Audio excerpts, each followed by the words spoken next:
mahabbatu kalamihi wa rasulihi was sahabati wal ali wal ansari was salihin. Dan di antara kewajiban kita sebagai mukmin, kewajiban dari di hati kita ya, yakin dengan rezeki dari Allah Subhanahu wa taala. Karena Allah telah menjamin rezeki yang pasti. Karena rezeki itu ada rezeki yang madmun, yang terjamin. Ya qaulihi ta'ala,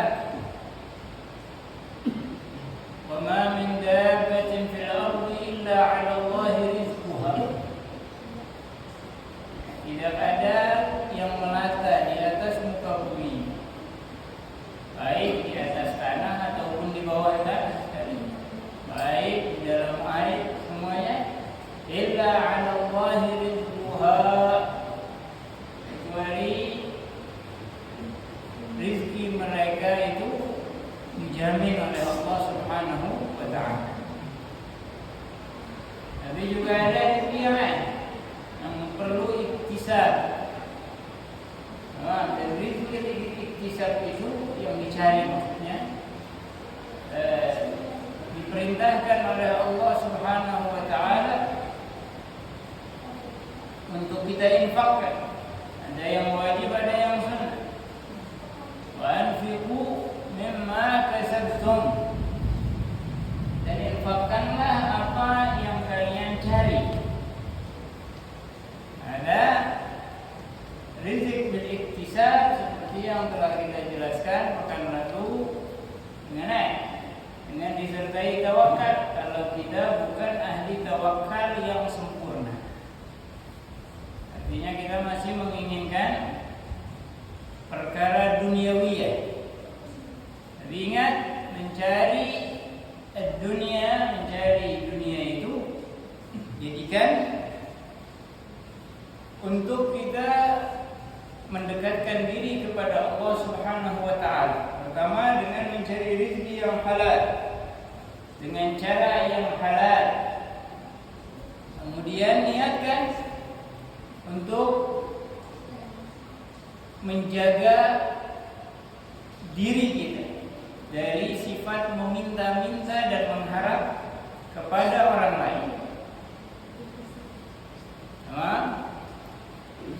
Yang kedua, niatkan untuk memberikan nafkah kepada yang wajib kita nafkahi, seperti istri, anak, dua orang tua, dan juga kalau kita punya budak serta binatang yang kita piara.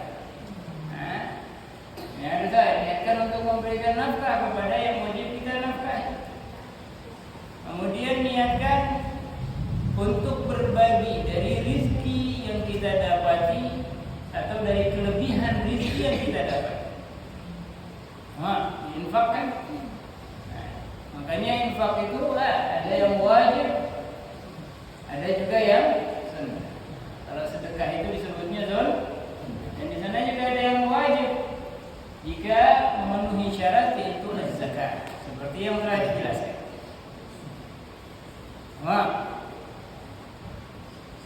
Wathiqatu birrizqi wattihamun nafsi, salahin diri kita. Jangan percaya sama nafsu kita. Innan nafsa la'ammaratun bisu'. Sesungguhnya nafsu itu selalu mengajak kepada keburukan pada diri kita. Wa 'adamur ridha 'anha, dan jangan pernah ridha kepada nafsu kita.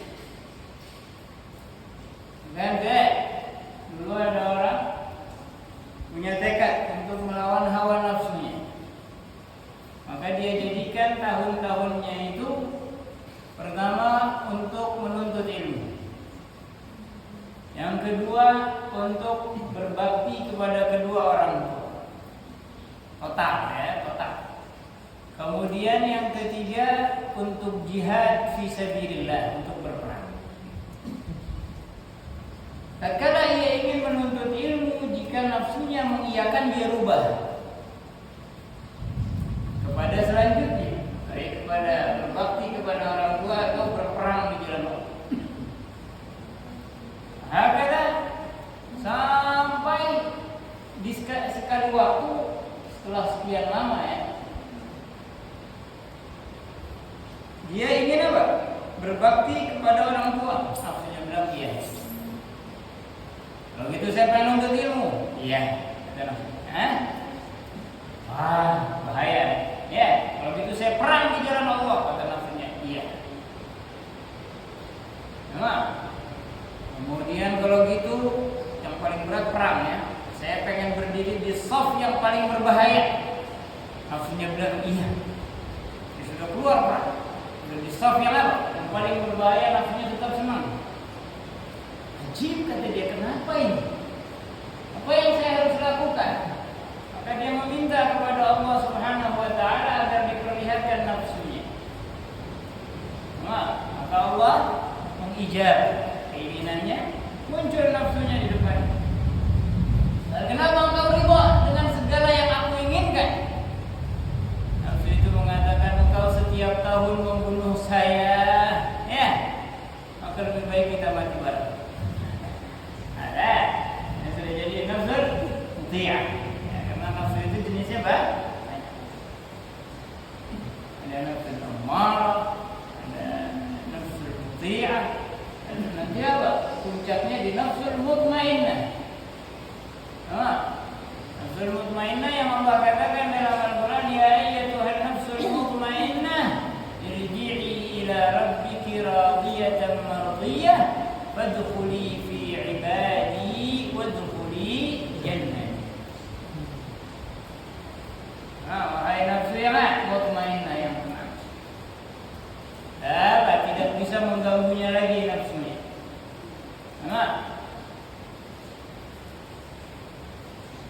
Irji'i ila rabbik, pulanglah engkau, kembalilah engkau kepada Tuhan, radiyatan mardiyah, yang diridhai oleh Allah Subhanahu wa ta'ala. Fadkhuli, maka masuklah engkau, fadkhuli jannah, masuklah engkau ke dalam surga. Fadkhuli fi ibadi, masuklah engkau dalam rombongan hamba-hambaku. Fadkhuli jannah, dan masuklah dalam surga. La ilaha illallah. Tapi enggak bisa seseorang bisa nyampai nafsul mutmainnah kecuali setelah mengalahkan nafsu-nafsu sebelumnya. Mengalahkan nafsu-nafsu sebelumnya. Enggak kayak kita ya, pengen ini langsung, pengen itu langsung ya. Dan salafun saleh kalau ingin sesuatu dilihat apakah Allah ridha sesuai dengan ajaran Nabi itu. Tamam? Jika sesuai dengan ajaran Nabi dan di situ ada keridhaan dari Allah Subhanahu wa ta'ala, mereka lakukan. Makanya disebut nafsul ammarah, karena kalau kita pengen sholat dilarang sama dia. Benar gak? Kita pengen ngaji dilarang sama dia. Ya, dikasih alasan sebanyak mungkin. Nggak usah, capek ya. Begitu kita pengen tidak ngomongin orang, disuruh ngomongin orang ya. Disuruh ngejek orang, disuruh caci maki, ada nafsul ammarah. Itu harus kita kalahkan. Makanya Imam Al-Busiri alaihi ridwanullah mengatakan, wan nafsu katifli in tuhmilhu syabba ala hubbir radha'i wa in taftimhu yanfatim. Nafsu itu seperti anak kecil yang masih lusuh. In tuhmilhu syabba ala hubbir radha'i. Jika kau biarkan sampai dewasa pun dia senang lusuh. Wa in taftimhu yanfatim. Jika engkau sapi, dia akan berhenti.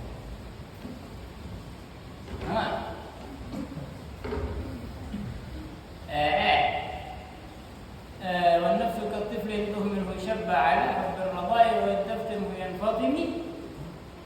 Dan juga beliau juga mengatakan wala tarum bil ma'asi kasra syahwatiha Inna ta'ama yubawi syahwatan nahi. Jangan kau kira dengan kamu melakukan kemaksiatan kamu bisa mengalahkan syahwatnya. Ya gini aja deh. Sudah. Hah? Sama? Dan kata Imam Busiri, sesungguhnya mencicipi makanan itu akan menambah selera. Mencicipin saya rasa seger. Hah? Sama? Ya. Buku syaitan dan benci dengan syaitan adalah aduhum mubin. Sesungguhnya syaitan itu adalah musuhmu yang nyata. Kita kudu benci sama syaitan. Imam Al-Busiri dalam burdahnya juga mengatakan, "Fala tuti' minhuma khasman wala hakaman, wa in huma mahadhakan nusha fattahimi." Jangan kau taati dari nafsu dan syaitan. Khasman baik dari lagi memusuhi kamu, ya. Kita pengen berbuat baik dicegah, ya. Atau kita pengen apa? Berbuat baik disuruh berbuat jahat. Apa? Hakam ataupun dia bijak. Lakuin dah. Oh, hati-hati. Berarti tadi orangnya yang memiliki apa tekad tiga perkara. Hati-hati. Wa in huma mahwakan nusha fattahimi. Walaupun dia murni, si setan dan nafsu ini murni menasihatimu, jangan percaya, hati-hati, tuduh dia. Karena syaitan dan nafsu itu, syaitan itu yang ngajak, nafsu yang iyain. Nanti hawa yang menjalankan, yang memastikan.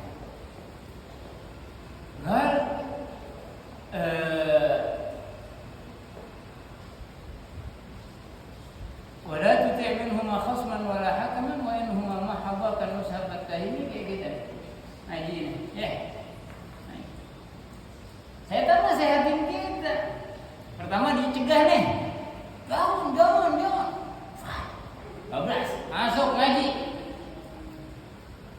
Udah nyampe sini, yang nggak tinggal dia, disuruh main HP, ngobrol, dan yang lain. Kita nggak peduli, kita mau serius. Baru dinasihati. Nasihatnya setan dalam saat kita menuntut ilmu. Dan bilang, Pak, ngaji kitab Sulamut Taufik sama baca Quran bagusan mana? Nggak ada yang lebih afdal daripada kalamillah. Pasti kita mengatakan Al-Quran lebih bagus. Aja. Kamu tahu nggak? Nasihatin. Membaca Al-Quran satu huruf 10 pahala. Sedangkan ngaji Sulamut Taufik nggak ada jaminan pahala. Betul nggak? Nasihat dari setan nih. Entah be. Ini juga ya. Nama. Tapi di balik nasihat itu ada jebakan. Kalau gitu ngapain saya ngaji Sulamut Taufik? Mendingan ngaji Al-Quran dong. Betul kan? Secara apa? Secara matematika. Nah, kita udah minggu depan saya pengen ngaji di rumah aja. Ngaji Sulamut Taufik. Baca Al-Quran. Di rumahnya minggu depan udah nggak ngaji lagi, baca Al-Quran. Bismillahirrahmanirrahim.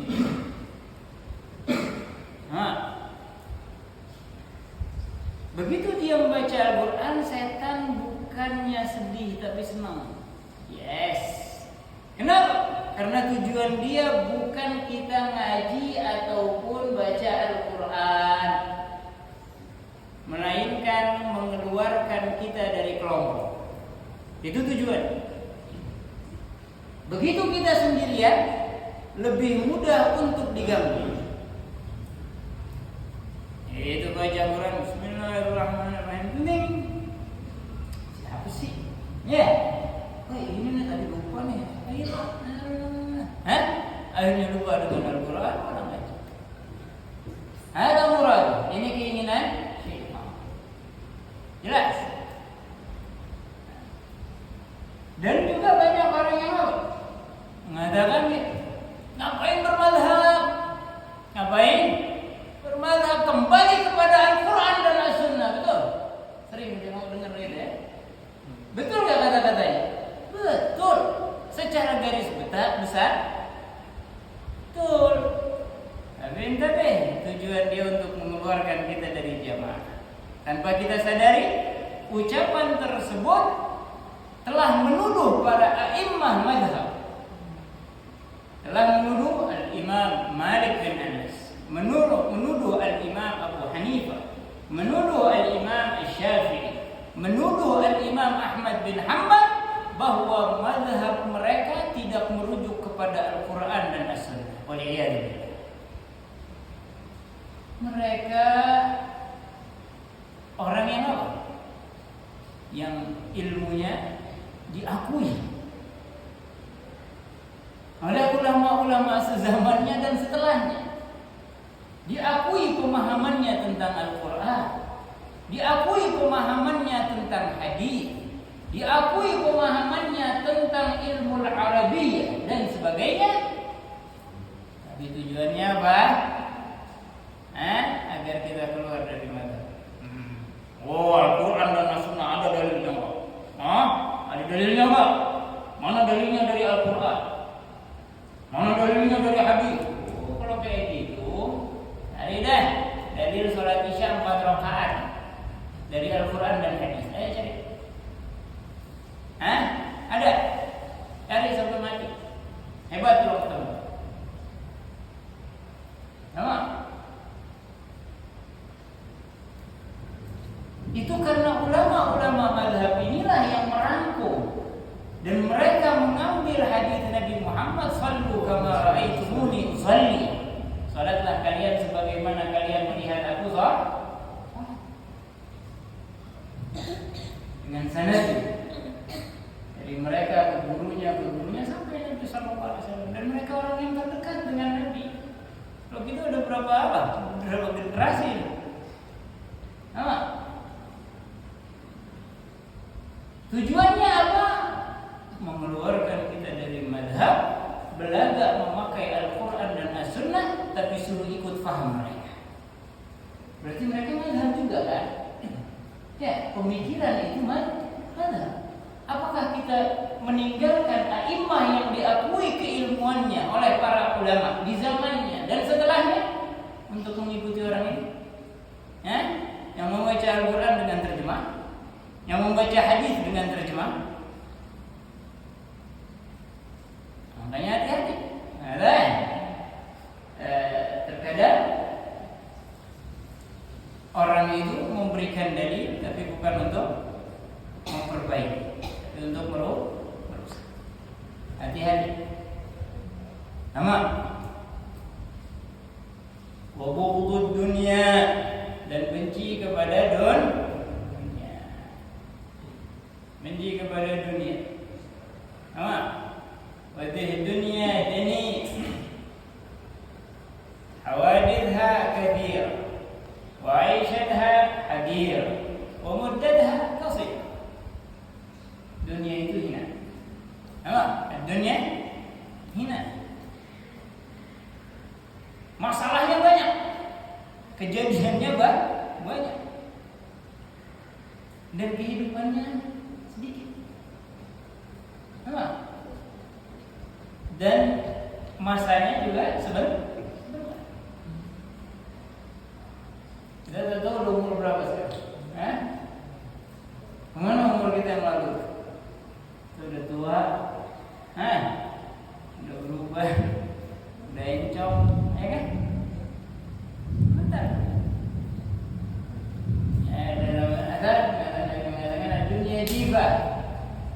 Man arada minha syai'an falyasbir 'ala mu'asyaratil kilab. Dunia itu bangkai. Dunia itu bagaikan bangkai. hafifan.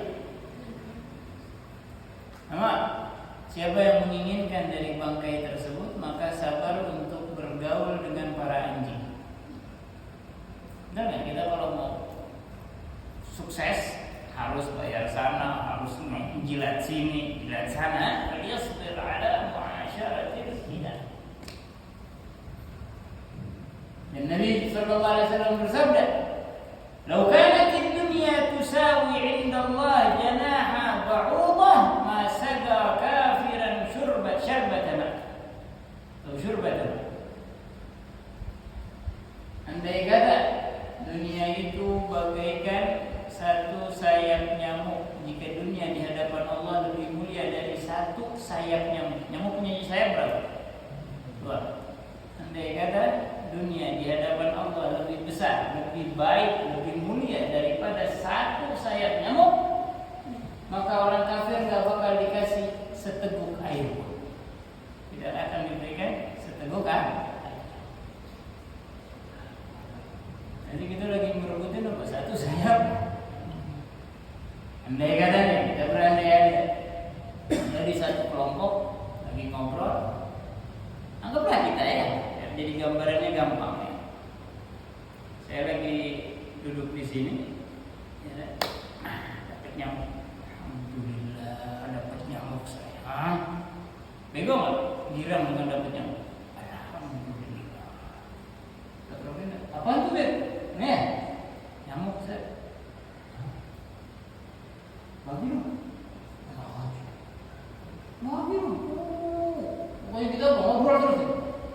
Mau dengar, nah itu aku dapat nyamuk mau bagi. Wah bagi dong. Semuanya. Komplit. Pak RT mana? Bareng gitu. Hah? Pak RT. Dari bawah ya. Hah? RT bilang, Beb maaf nih Beb, itu nyamuk harus dibagi se-RT. Oh nggak bisa, hah? Nggak bisa, ini punya. Oh ribut. Pak RW Dede dengan Pak RKD, ya. Ada apa ribut-ribut di RT 2 nih? Hah? Itu aku dapat nyamuk mau bagi-bagi, hah? Mau nyamuk, dapat nyamuk, hah? Harus dibagi saya dong. Wah, kamu ribut antara RT dengan RW. Jangan sampai ke kelurahan, didengar sampai presiden. Prabowo bilang harus dibagi seluruh Indonesia. Sip, hah? Oh ribut di Indonesia ribut, Malaysia dengar, hah? Oh, Singapura dengar. Terus sampai ke PBB. Kata PBB harus dibagi ke seluruh dunia. Kira-kira yang rebutin nyamuk itu orang bego atau orang pintar? Hah? Bisa? Anda nih? Ayo jangan apa? Jangan cinta dunia. Hubbud dunya ra'su kulli khati'ah. Mencintai dunia itu adalah kepala dari segala kejahatan ataupun kesalahan. Jadi jangan cinta dunia, benci dunia. Nama inna lillahi ibadan futana tarakud dunya wa khaful fitnah. Nama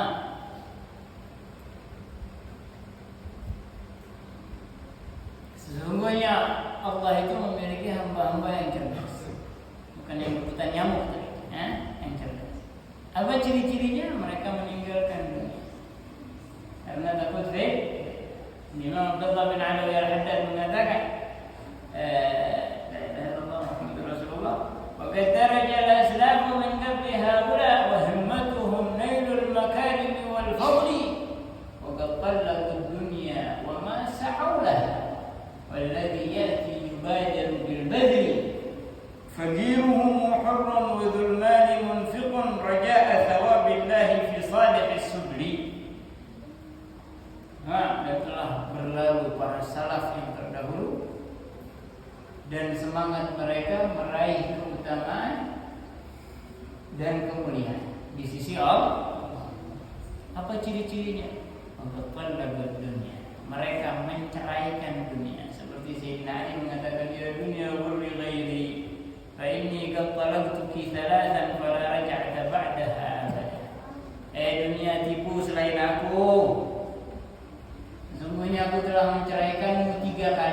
dan tidak bisa balik lagi.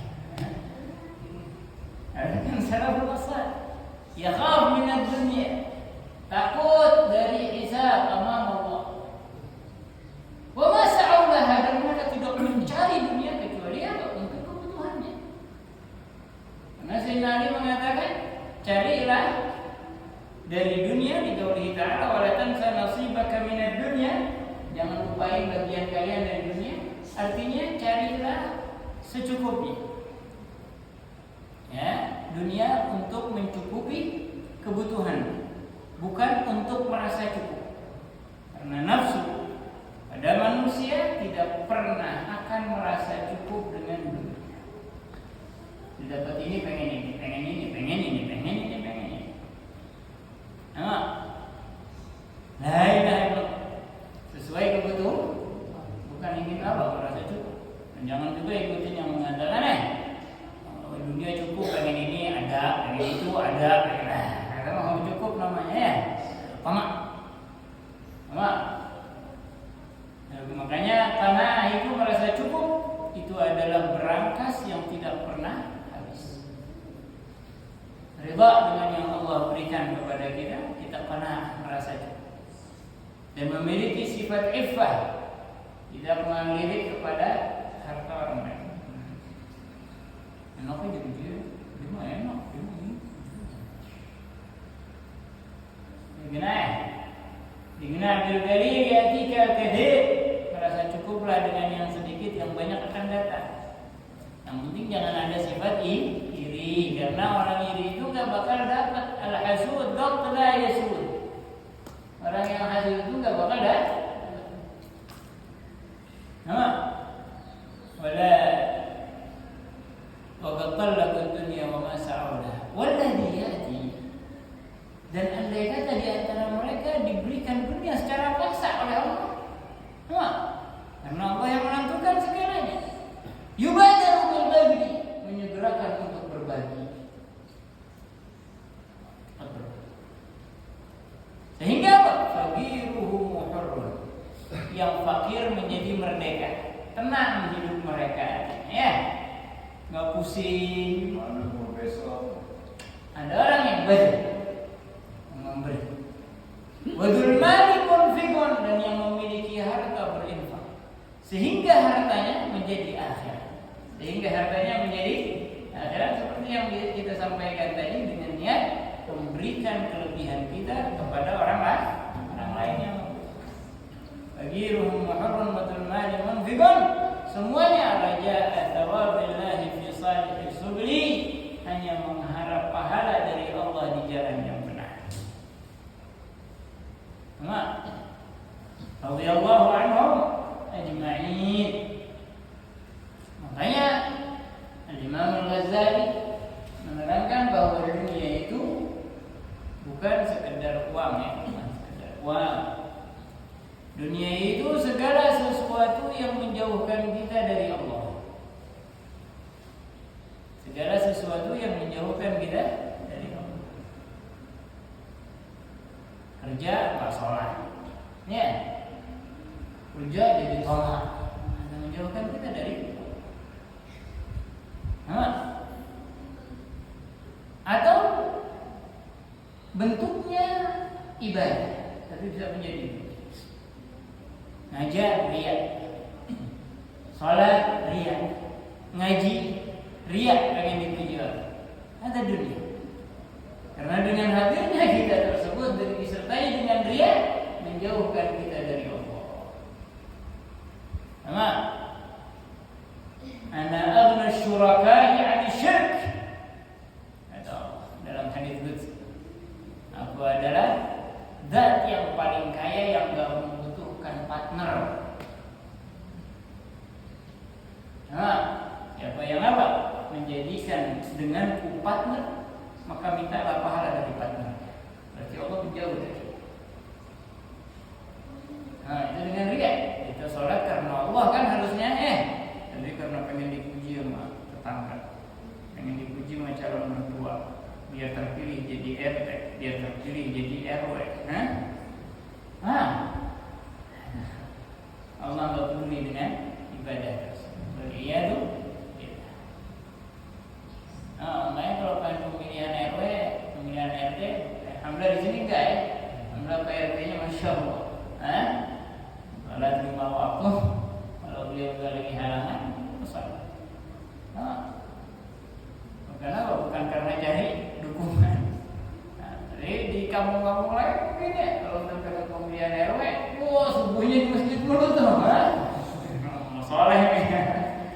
habis jadi RW kagak lah, nggak bisa sibuk, gitu. Bentar deh. Maka walaupun bentuknya ibadah itu bagian dari dunia, dan akhirat itu segala yang mendekatkan kamu kepada Allah, walaupun bentuknya dunia. Kalau bentuknya akhirat, ikhlas, ya betul ya, ikhlas.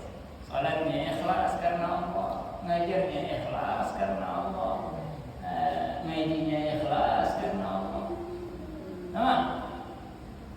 Dunianya, walaupun dia bekerja, tapi karena Allah. Seperti niat-niat yang telah disebutkan. Makanya Nabi alaihi salatu wassalam dia mengatakan at-tajirul amin as-saduqul muslim ma'as syuhada'i yawmal qiyamah. Pedagang yang jujur, as-saduqul muslim, yang terpercaya dan dia muslim, maka kelak di yaumil qiyamah digiring bersama para syuhada. Digiringnya bersama syuhada, dapati syahid di jalan Allah. Maka dari itu perhatikan, dunia itu adalah yang menjauhkan kita dari Allah, dan akhirat yang mendekatkan diri kita kepada Allah. Jika kita diberikan rezeki yang berlimpah oleh Allah dari urusan dunia ini, harta dan sebagainya, maka infakkan di jalan Allah. Dan itu bakal jangan pelit, ya. Itu pelit banget ya. Sampai tromol 2000. Saya susah. Yang bikin susah itu nafsu kamu. Kalau kamu tidak bisa menafkahi anak binimu, nggak apa-apa, nggak usah ngasih, karena kewajiban didahulukan. Atau kamu punya hutang yang harus dibayar, sudah dekat temponya, kamu sedang mengumpulkan, jangan apa, nggak boleh kita berinfak, haram. Karena menjalankan yang wajib itu harus didahulukan daripada yang sunnah. Enggak dikasih alasan sama nafsunya ya. 2.000 sholat doang, 2.000, benar gak? Ada nafsu gitu, bukhl. Yabkhal fa innama yabkhalu ala nafsihi, kata Allah. Siapa yang pelit berarti dia pelit terhadap dirinya sendiri. Karena Allah ghani, Allah maha kaya. Kita pelit, ya ngasih 2.000. Harusnya nanti begitu meninggal, ya meninggal tuh dilihatin sama Allah, dari katanya saya masukin 50.000, 100.000 waktu itu lagi ada, apa cuma 2.000? Ya, jangan pengen ke mushola, pengen ke masjid, pengen ke majlis, bawa 2.000-an. Sayangin diri kita butuh pahala di yaumil qiyamah mumpung masih hidup. Jangan ngarepin anak kita. Ntar anak saya yang sedekahin, kalau andanya pelit gimana anaknya ya? Anda mau ajarin mereka, taruh. Jangan pelit. Nama? Hakada. Yabkhal fa innama yabkhalu ala nafsihi. Wa ma anfaqtum min khairin tajiduhu 'inda Allah. Dan apapun yang kalian infakkan dari kebaikan, bukan hanya duit, kebaikan apa? Kalian akan dapati di hadapan Allah. Walaupun senyum kita kepada saudara kita Muslim, ibtisamuka li akhika sadaqah, senyummu kepada saudaramu itu yang Muslim adalah sedekah. Senyum kepada Muslim, bukan muslimah. Ya, kalau senyumnya muslimah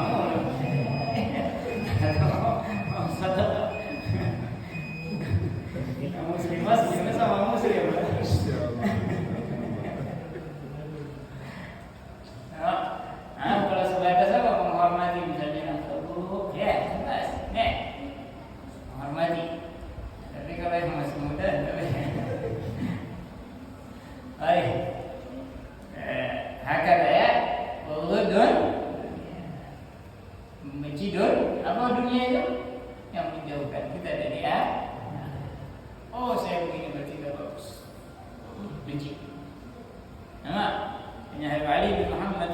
Al-Hawzi dalam qasidahnya yang diawali dengan Rabbi inni ala sifatil aliyah qaimun bil fina uridu atiyah. Beliau mengatakan di akhir baitnya wahfadhil qalba ayyulimma bihi syaitan wan nafs wal hawa wad dunya. Jagalah hatiku ya Allah. Nah, sehingga tidak bisa dikuasai oleh bihi syaitan, nafsu, hawa dan dunia.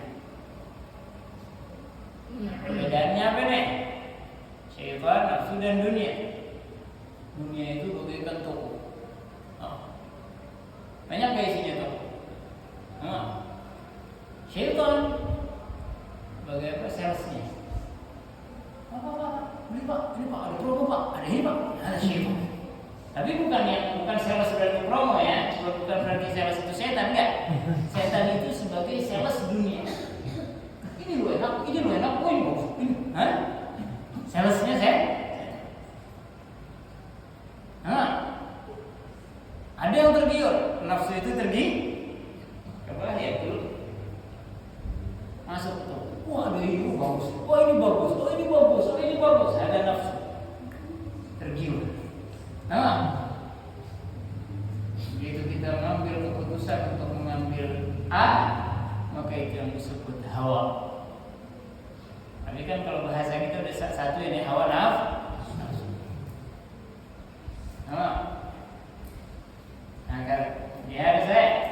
Harus diperhatikan bukan dunia wa ahlil ma'asi dan juga benci orang yang suka maksiat.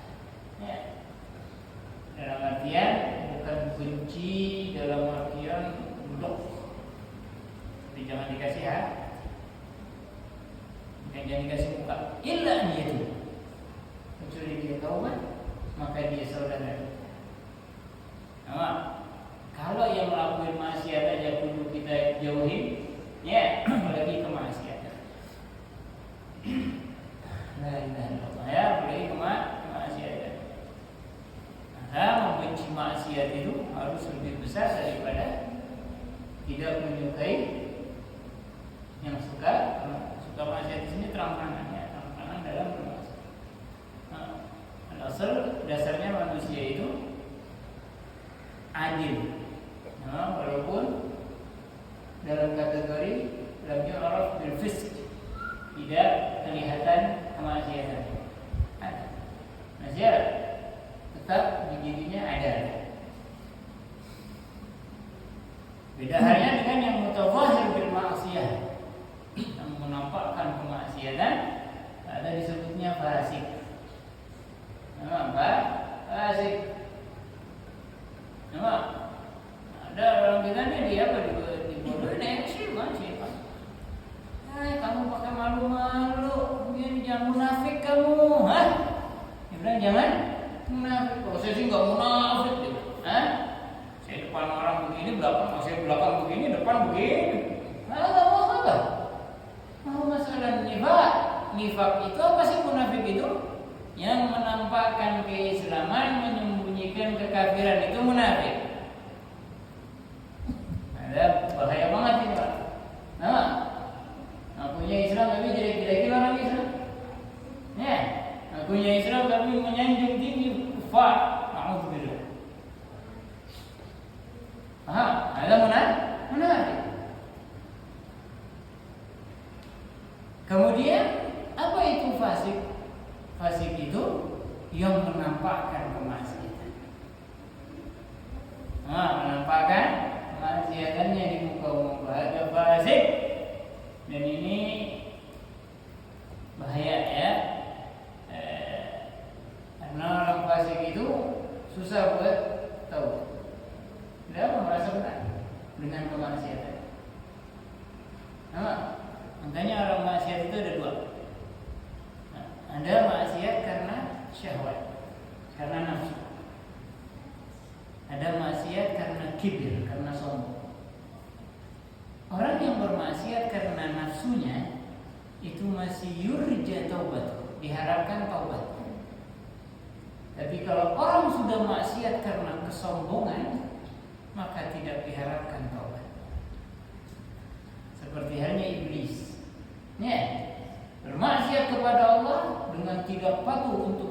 kepada Nabi Adam bukan karena maunya Allah, bukan karena nafsunya, karena kesombongan. Dengan bukti Allah mengatakan dalam Al-Quran saat iblis mengatakan ana khairun minhu, aku lebih baik dari Adam. Sombong apa? Yang kesombongan. Nah, makanya apa? Manusia itu maka itu kemaksiatan itu ada dua, yang sumbernya nafsu, ada yang sumbernya al-kibr, sombong. Ada yang kibir ini. Nah, orang yang mutabahir bil ma'siyah, orang yang menampakkan kemaksiatannya, bahada fasik, sumbernya dari kesombongan. Kenapa kalau begini? Hah? Kenapa?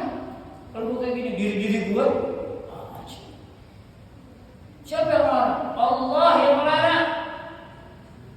Nabi Muhammad yang melarang. Kau tak hargai? Jadi diri gue dosa bukan kamu. Bismillah. Ada kibir. Nah, ini sulit untuk tahu.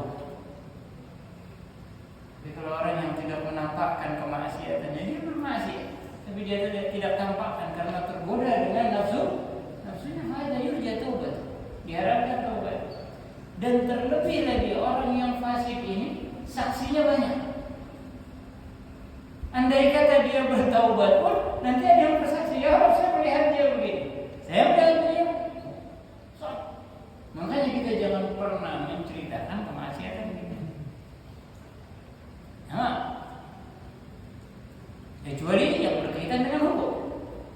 Yang sahabat datang kepada Nabi Shallallahu Alaihi Wasallam dan mengatakan, ya Rasulullah, halak, aku hancur ya Rasulullah. Kenapa? Aku melakukan zina. Zina maksiat bukan? Maksiat. Tapi dia pengen dihukum.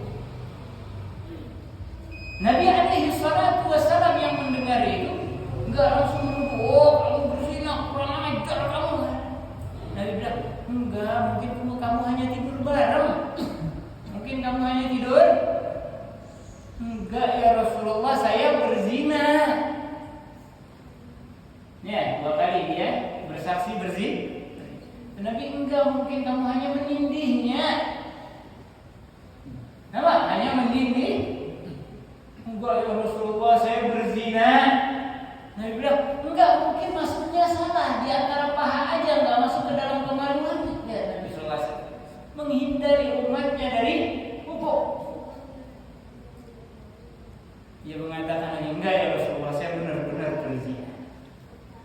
4 kali kesaksian, maka dijatuhkanlah hukum rajam. Nama, ini ada hikmah ya. Nama kita mendengar kemaksiatan orang, mungkin bukan zina, mungkin mungkin kita kebalikan lagi. Lihat orang apa berbuat berzina itu. Orang pulang malam dari mana? Pasti habis sini. Itu namanya menurut orang dalam perzinahan. Dia itu hikmah yang kedua, fuqaha mengatakan jika orang mengikrarkan, memastikan dirinya berzina, maka dibutuhkan 4 kali ikrar. Jadi 2 kali, 3 kali belum jatuh. Kalau udah 4 kali baru dijatuhkan. Maka dirajam sahabat tersebut. Ada apa? Anak-anak muda, kalangan sahabat itu mengatakan, alangkah hinanya Nabi terdengar oleh Nabi mengatakan, andai kata kalian tahu, andai kata taubatnya ini dibagikan kepada seluruh ahli Madinah, maka cukup untuk ahli Madinah. Nah, harus itu taubat. Jadi kalau misalnya berkaitan dengan hukum, labas, tapi memberitahunya kepada orang yang mengerti, bukan memberitahunya kepada orang-orang saya tadi bingung, bangga lagi. Alhamdulillah. Nah, yang apa? Kemaksiatan yang kita telah lakukan, Allah telah menyapa, menutupi aib kita, maka jangan diumbar. Dan ulama mengatakan orang yang mengumbar maksiatnya itu lebih besar dosanya daripada maksiat itu sendiri.